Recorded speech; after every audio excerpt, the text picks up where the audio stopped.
Wilson. Morning, Nick. Hello, Steve. In the news, campaigners will today call on Sheffield City Council to immediately remove the sexual entertainment licence for the club Spearmint Rhino. They say they hired private investigators to find out what goes on inside. According to their report, club rules were broken, with dancers regularly having deliberate physical contact with both clients and each other. Charlotte Mead is from the Women's Equality Party. It shows that sexual entertainment is part of the sex industry. It's on the same continuum of the sex industry. It sexualises and objectifies women, which contributes to all the other issues that we have around sexual equality and gender equality in society. We would like to see Sheffield City Council revoke the licence immediately, because there's huge breaches of their licence going on at the moment, and we now have evidence of that. Well, this is what the club told us. Spearmint Rhino imposes strict rules at all of its establishments to ensure that they comply with the regulations that govern our premises.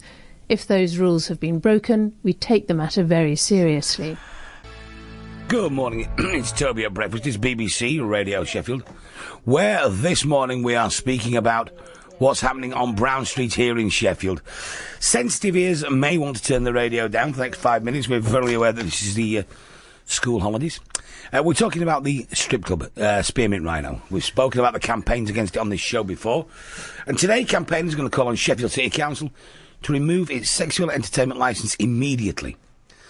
They say they've hired private investigators to find out what goes on inside, and they say that rules are being broken. Lisa Markham is from Zero Option Sheffield. Will be presenting the findings at the full Cabinet meeting later today. She joins us now. Lisa, good morning. Good morning. Thanks for coming in. Tell us a little bit, bearing in mind the time of day, tell us a little bit about what your report found.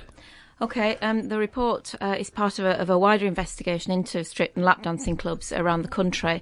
I suppose the most important finding is that there is, even over a short span of visits and inquiry, there is clear evidence of multiple breaches of the predominantly of the contact rules, which are rules that are formatted, set by the club and approved by local authorities who have the power to licence strip and lap dancing clubs. So there's a whole number of rules, and I am mindful of the morning, but no touching is a particular issue. So, for example, there are 12 or 13 very clear rules that are set in the club's policy. So, no touching of customers, no customers touching performers, dancers. These are words that are used, performers, dancers.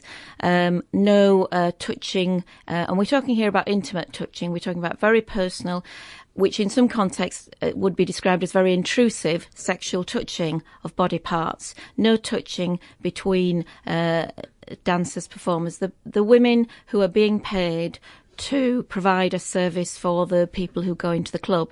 But it's absolutely clear that it's impossible, probably, for the dancers to make money without doing what is beyond the rules. And it's if you look at the broader, what I'd call the kind of meta research about strip and lap dancing clubs, it's clear that it will be very difficult for clubs to operate without rules being broken, because probably customers would not go into the clubs. So there's something very fundamental about an industry that, in a sense, legalises and normalise behaviour which in other contexts would be sexual exploitation or sexual abuse, predominantly of women, because these are predominantly women performers. The industry probably could not operate if rules weren't being broken. So much as it saddens me to be sitting here in a sense, feeling that I'm criticising the council, certainly criticising the industry, the sex industry, the sexual entertainment industry, and this is part of a continuum. And what evidence do you have? What evidence of breaches of rules? The evidence is in the reports that was commissioned by an independent campaigning organisation, contained in both audio and video recordings, testimony, statements. The investigation was carried out by competent professionals, properly commissioned.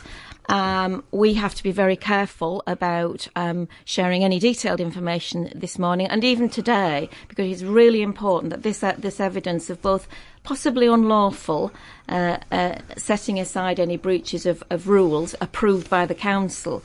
We have to be very careful about the details, but the details are there.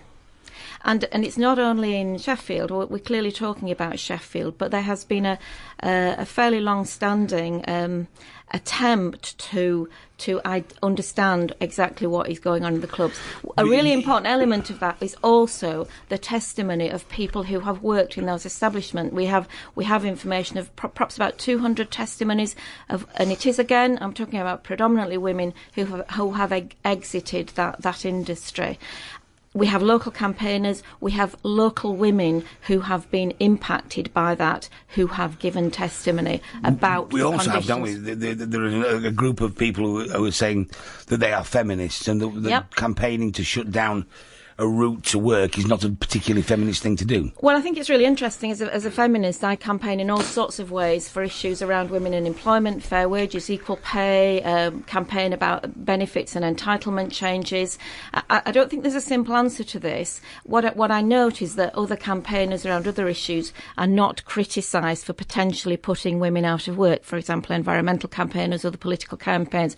I also think there is an issue about fair employment, about the conditions of employment.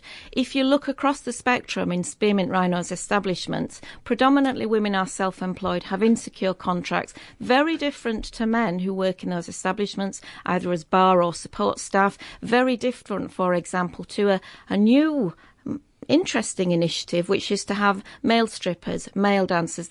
There's a company who does male strip dances in Spearmint Rhino who are actually paid a fixed amount. Women don't get those fixed amounts. Certainly in Sheffield, one of the dynamics likely to be driving the breach of no contact rules is that you have to do more in order to encourage men to spend more on the service, in inverted commas, that is being provided.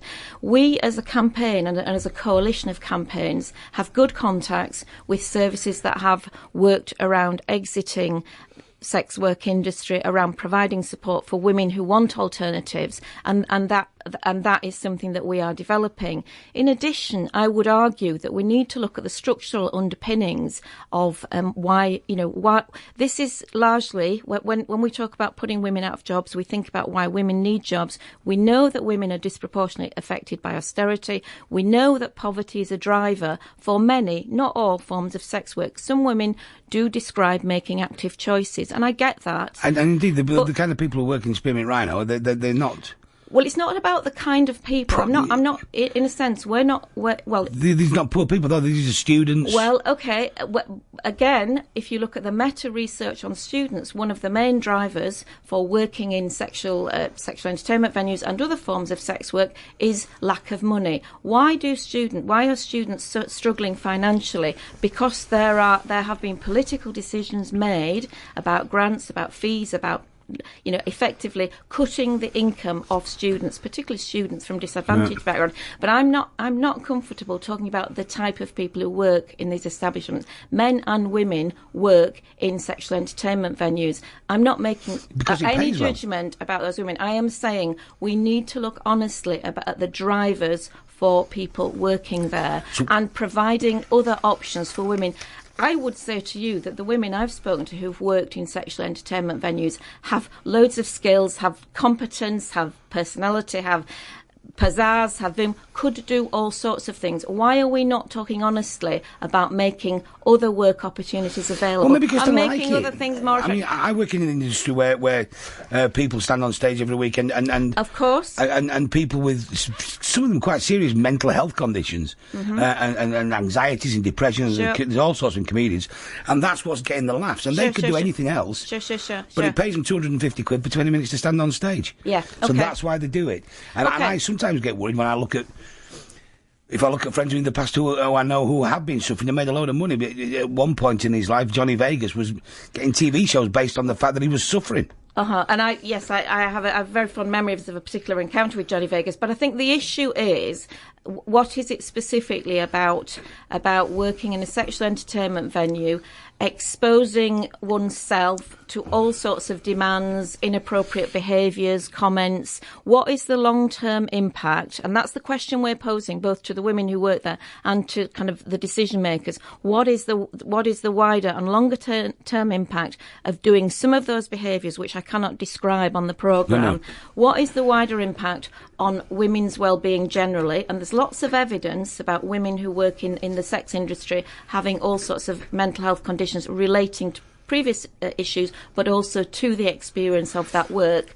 What is the impact? And also the broader issue is about equality.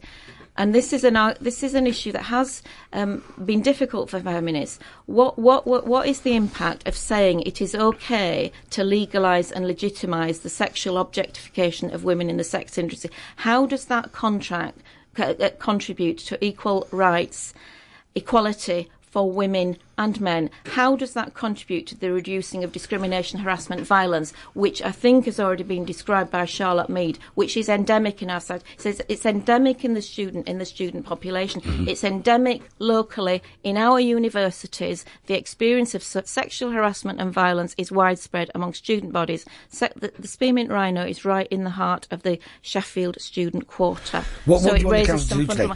What do we want the council to do today? The original petition calls for a process of engagement by councillors, so raising an understanding of the issues, getting to grips with what this is about, thinking about a proper licensing policy. There is a consultation which was directed effectively by the High Court, hasn't been properly started yet. That was the original aspiration. So having a debate, which includes dissenters as well. But in addition, given the information that's emerged from the broader investigation, it would seem to me that in most other workplaces and industries, there has to be an immediate shutdown. It can be a shutdown without prejudice. It can be a shutdown which allows a proper investigation of the concerns flagged up. Really, if I was Spearmint Rhino, I would say you have no alternative. And I would say I have no alternative. They've been through it before, haven't they? And all they did was put their customer base up. Well, they've been through lots of things before, which includes a licensing hearing, when in fact they've given completely inaccurate information about the conditions, the actions. They have spectacularly failed to ensure that conditions and rules are not broken. Inspections have also failed to establish that they haven't been broken, but they have, and that is a serious matter which needs to be addressed. Lisa Markham from Zero Option Sheffield, thanks very much indeed for coming in this morning.